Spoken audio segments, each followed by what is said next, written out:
Britain is about to be flattened by a tidal wave of debt.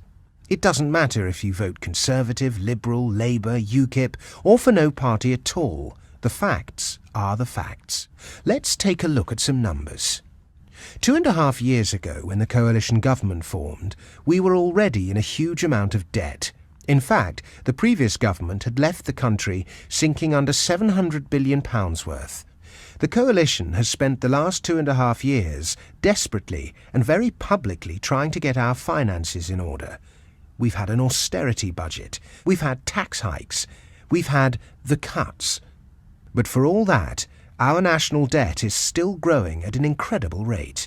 Despite David Cameron's talk of austerity, he's going to add an estimated £700 billion to the national debt in just 5 years. That's more than Tony Blair and Gordon Brown added to the national debt in 11 years. It's more than every British government of the past 100 years put together. The fact is, when you look at our finances as a whole, the coalition isn't cutting anything. State spending is going up, our national debt is going up, and our interest payments are going up. By the next general election in 2015, our national debt is estimated to stand at almost £1.4 trillion. It's clear our public finances are in an enormous mess. Anyone can see that.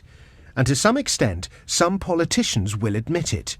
But add in our financial, personal and private debts, and an even darker picture emerges. Compared to the size of our economy, Britain is now one of the most heavily indebted countries in the Western world. That's official. Our total debts stand at more than 5 times what our entire economy is worth.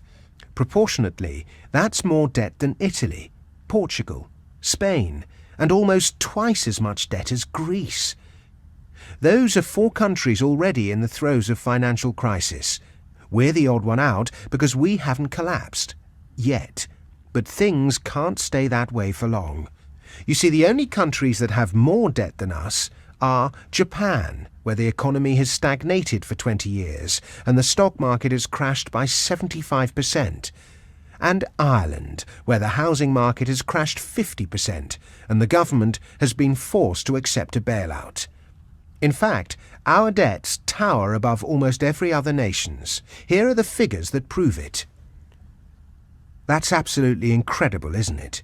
Yet you've probably never seen this fact reported in the Telegraph or on Sky News. And the worst part is, even that isn't the full story. Because when you add in all of Britain's unfunded obligations, promises the government has made on things like public sector pensions, our debts swell to 900% of our economy. That's right. When you add everything up, we owe 9 times what our entire economy is worth.